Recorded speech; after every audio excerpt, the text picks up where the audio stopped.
Hello, beautiful humans. I'm Jem Madrone, and today I want to talk about the connection between loneliness in the awakening process and unity consciousness. Because loneliness is one of the biggest things, symptoms, complaints that people talk about when they're going through the awakening process or going through a major transformation in their life, and definitely during the egoic death process. And this loneliness is really an important part of the process. And unfortunately, it is something that we pretty much always have to experience to go through this kind of transformation, to really alchemize the old self into the new self. We need a certain period of separation that often produces a high level of loneliness. Because once we begin to awaken, we begin to kind of step back from who we thought we were, step back from our old lives, and kind of separate from all of this so that we can process this new energy that's moving through us, this new vibration, this new being that really is coming to light and kind of stepping into this new life.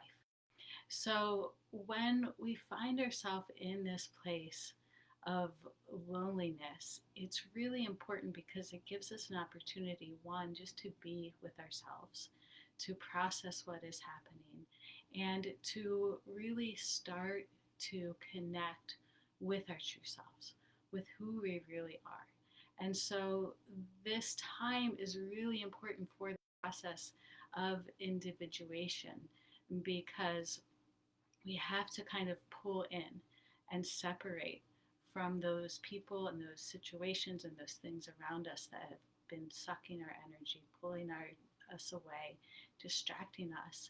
And then we have to pull that energy back in so that we can focus on the deep work that is happening inside of us. And so this is a really important part of the process that produces a lot of feelings of loneliness because we feel like no one really understands what's going on. No one can really relate to what's going on. Or, the people around us have pulled back themselves because they just don't understand anything that we say anymore. And so this time of loneliness, it often comes with a sweetness as well. So we have this feeling of being alone, feeling that no one really understands what we're going through. But at the same time, there's this sweetness, a deeper connection with spirit and with ourselves that's getting deeper every day. And so it's kind of like this mix of emotions that we're feeling. And it can be really confusing too because we can feel ourselves starting to connect with the universe, but at the same time, we can feel ourselves separating from the world around us. And it can really be a little bit of a mind fuck because we're not quite sure what we're supposed to be doing. Are we supposed to be really, cocooning and going inward? Are we supposed to be connecting and finding that unity consciousness? Like what is it that we're supposed to be doing? And the answer is what you're supposed to be doing is what you're doing at that time, what feels like the best fit for you, which is always about doing the internal work.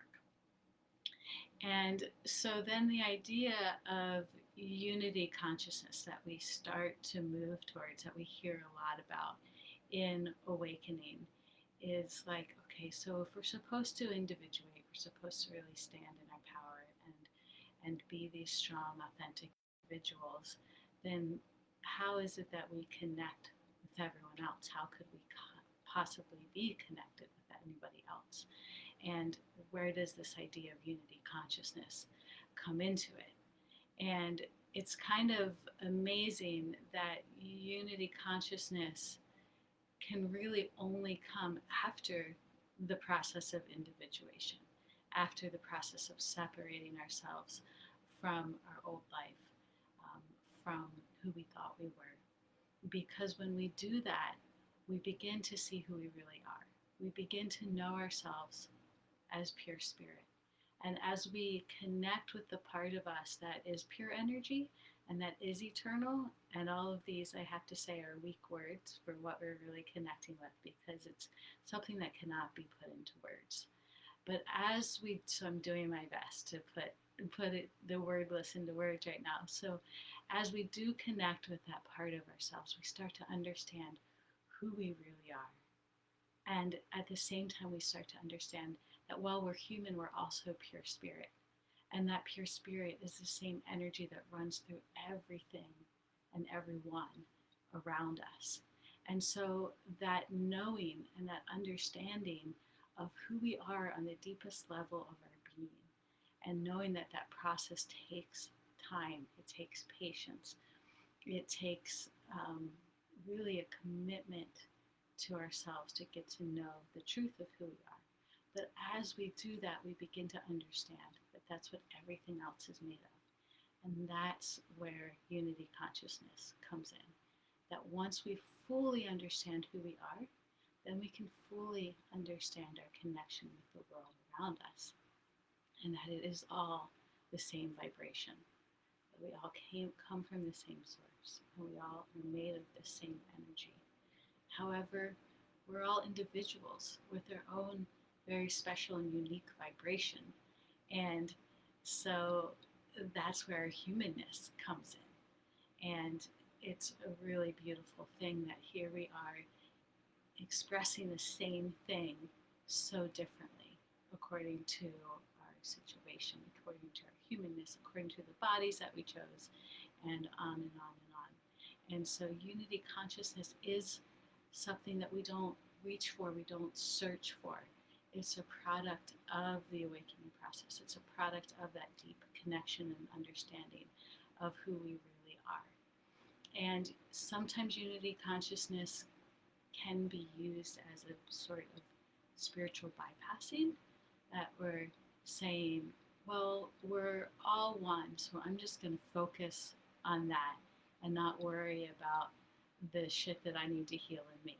I'm just going to focus, we're all one, I'm going to focus on this collective energy, and I'm going to shut out and block out what it is that I need to heal and I need to look at. And of course, that's just a false understanding of what unity consciousness is, because we are avoiding looking at what's blocking ourselves from that connection with ourselves.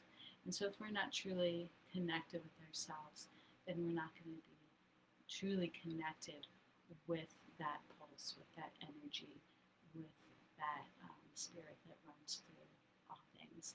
So it's not a shortcut. It's not something that we can really do.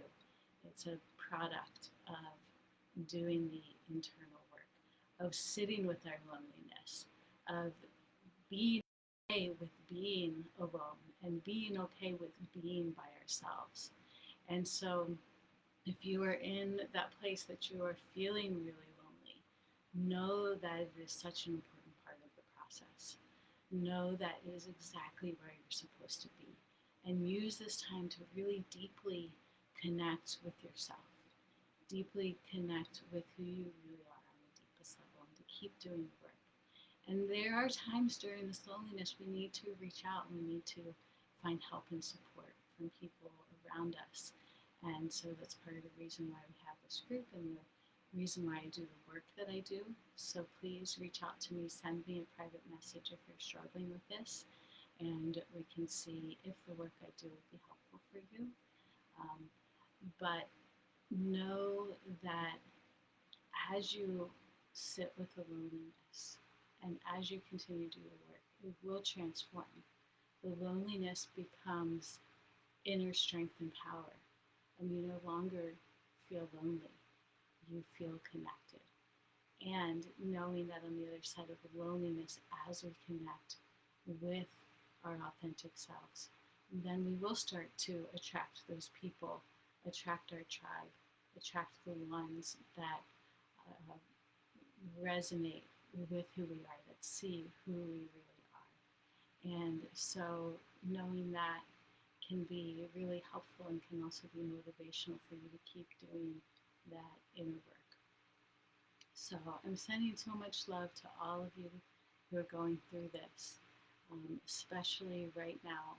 Loneliness is a big one for so many people through this whole year of quarantine and just craziness and separation from each other. So I'm sending you all a big virtual hug, and just know that you're not alone, and that this is such an important part of the process.